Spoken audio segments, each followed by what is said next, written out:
জানিয়ে দিব আমাদের হাতে থাকা সর্বশেষ গুরুত্বপূর্ণ আপডেট বাংলা সংবাদ। নতুন করে আব্দুল গনি শেখ হত্যায় ফেঁসে যাচ্ছে শেখ হাসিনা সহ কাদের, আসাদুজ্জামান ও আরো বড় বড় পালোয়ান। মুরগির খামারের মতো ধরে ধরে জবাই হচ্ছে আওয়ামী লীগ নেতা নেত্রীরা। 400 জনের বিরুদ্ধে এবার মামলা হয়েছে। যে কোনো মুহূর্তেই হাসিনা দেশে ঢুকলে ফাঁসি থেকে আর রক্ষা নাই। দর্শক, জানিয়ে দিব এ বিষয়ে বিস্তারিত সংবাদে। এরপর জানিয়ে দিব সংস্কার ও খুনিদের বিচার ছাড়া কোনো নির্বাচন মেনে নেবে না জনগণ, বলছে জামায়াত আমির। আরো জানিয়ে দিব ইন্টারপোলে আবেদন, হাসিনা, কাদের, বেনজির সহ 12 জনের বিরুদ্ধে রেড নোটিশ জারির চিঠি। এবং জানিয়ে দিব জুলাই মঞ্চে শহীদ ও আহতদের মায়ের দাবি, আগে বিচার পরে নির্বাচন। এবং জানিয়ে দিব রোববার সিইসির সঙ্গে বসছে এনসিপি। সর্বশেষ জানিয়ে দিব বিএনপি এলডিপি বৈঠক, ডিসেম্বরের মধ্যেই নির্বাচনের প্রত্যাশা। শুনছিলেন সংবাদ শিরোনাম, এখন বিস্তারিত। আব্দুল গনি শেখ হত্যা, শেখ হাসিনা ও কাদের, আসাদুজ্জামান সহ 400 জনের বিরুদ্ধে মামলা।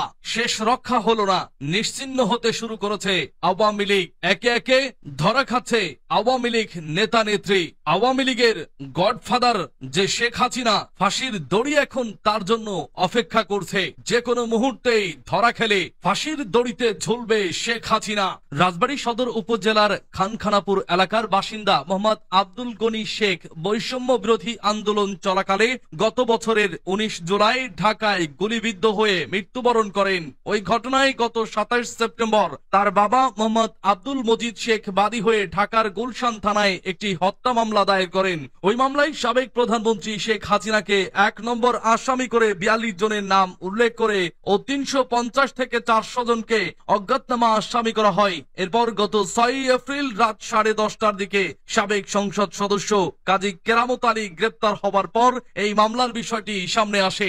মামলার আসামিরা হলেন সাবেক প্রধানমন্ত্রী ও আওয়ামী লীগের সভাপতি শেখ হাসিনা, সাবেক স্বরাষ্ট্রমন্ত্রী আসাদুজ্জামান খান কামাল, আওয়ামী লীগের সাধারণ সম্পাদক এবং সড়ক যোগাযোগ ও সেতু মন্ত্রী উবাইদুল কাদের, সাবেক পররাষ্ট্রমন্ত্রী হাসান মাহমুদ, সাবেক পরিবেশ মন্ত্রী ডাক্তার দীপুমণি, সাবেক শিক্ষামন্ত্রী ডাক্তার মহিবুল হাসান চৌধুরী নওফেল, সাবেক আইসিটি মন্ত্রী জুনায়েদ আহমেদ পলক, সাবেক তথ্য প্রতিমন্ত্রী মোহাম্মদ এ আরাফাত, সাবেক তথ্যমন্ত্রী ও জাসদ সভাপতি হাসানুল হক ইনু, আওয়ামী লীগের যুগ্ম সাধারণ সম্পাদক মাহবুব উল আলম হানিফ, সাবেক রেলমন্ত্রী ও রাজবাড়ী 2 আসনের সাবেক সংসদ সদস্য মোহাম্মদ জিল্লুল হাকিম, সাবেক শিক্ষা প্রতিমন্ত্রী ও রাজবাড়ী 1 আসনের সাবেক সংসদ সদস্য কাজী কেরামত আলী, সাবেক বিচারক ও যুদ্ধাপরাধ ট্রাইব্যুনালের কোঅর্ডিনেটর মোহাম্মদ শামসুল হক, ঢাকা 11 আসনের সাবেক সংসদ সদস্য ওয়াকিল উদ্দিন, সাবেক এমপি শাহজাহান খান, আওয়ামী লীগ কেন্দ্রীয় কমিটির সদস্য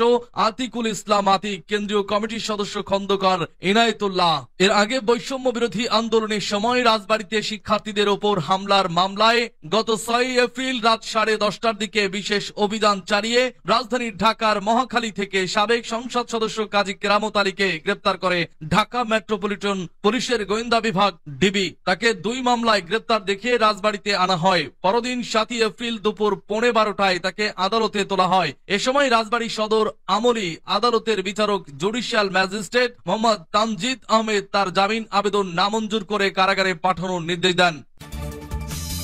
সংস্কার ও খুনিদের বিচার ছাড়া কোনো নির্বাচন মেনে নেবে না জনগণ, বলছে জামায়াত আমির। বাংলাদেশ জামায়াতে ইসলামীর আমির ডাক্তার শফিকুর রহমান বলেছেন, নির্বাচনের আগে সরকারকে অবশ্যই 2টি কাজ নিশ্চিত করতে হবে। একটি হচ্ছে খুনিদের বিচার, আর এ বিচার অবশ্যই দৃশ্যমান হতে হবে। আরেকটি হচ্ছে প্রয়োজনীয় সংস্কার। এ দুটি ছাড়া বাংলাদেশের জনগণ কোনো নির্বাচন মেনে নেবে না। শনিবার লালমনিরহাট শহরের কালেক্টরেট মাঠে জেলা জামায়াত আয়োজিত জনসভায় প্রধান অতিথির বক্তব্যে আমিরের জামায়াত এসব কথা বলেন। জামায়াত আমির বলেন, যারা ক্ষমতাকে চিরস্থায়ী করে রাখার জন্য একেবারে বেপরোয়া হয়ে উঠেছিল, মানুষের জীবন যাদের কাছে কোনো জীবনই ছিল না, তারা ক্ষমতার একেবারে শেষ প্রান্তে এসে সরাসরি স্পষ্ট দিবালোকে মানুষের বুকে গুলি ছুড়ে হাজার হাজার মানুষকে হত্যা করেছে।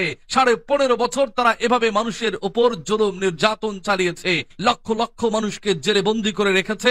অসংখ্য মানুষকে তারা গুম করে আয়না ঘরে বন্দী করে রেখেছে এবং খুন করেছে। শুধু গত অভ্যুত্থানেই তারা 1,500-এর বেশি মানুষকে হত্যা করেছে এবং 24,000-এর বেশি মানুষকে জীবনের তরে পঙ্গু করে দিয়েছে। অনেকেই প্যারালাইজড হয়ে বিছানায় কাতরাচ্ছে। এমত অবস্থায় নির্বাচনের আগে সরকারকে অবশ্যই দুটি কাজ নিশ্চিত করতে হবে। একটি হচ্ছে খুনিদের বিচার, আর এ বিচার অবশ্যই দৃশ্যমান হতে হবে। আরেকটি হচ্ছে প্রয়োজনীয় সংস্কার। এ দুটি ছাড়া বাংলাদেশের জনগণ কোনো নির্বাচন মেনে নেবে না। তিনি বলেন, প্রধান উপদেষ্টা বারবার ঘোষণা দিয়েছেন এবছরের ডিসেম্বর থেকে আগামী জুনের মধ্যে নির্বাচন হবে। আমরা প্রধান উপদেষ্টাকে বিনয়ের সঙ্গে বলবো, আমরা ইলেকশন চাই, সুষ্ঠু নির্বাচন চাই। আমরা চুরি ডাকাতি আর কালো টাকার প্রভাবযুক্ত নির্বাচন দেখতে চাই না। সুষ্ঠু নির্বাচনের জন্য অবশ্যই সমতল মাঠ তৈরি করতে হবে। আমরা সরকারকে এই দায়িত্ব পালনে সকল ধরনের সহযোগিতা করতে প্রস্তুত রয়েছি। আমরা এও বিশ্বাস করি, সংস্কার এবং খুনিদের বিচার নিশ্চিত করতে পারলেই সুষ্ঠু নির্বাচনের পথ তৈরি হবে। ইন্টারপোলে আবেদন, হাসিনা, কাদের, বেনজির সহ 12 জনের বিরুদ্ধে রেড নোটিশ জারির চিঠি।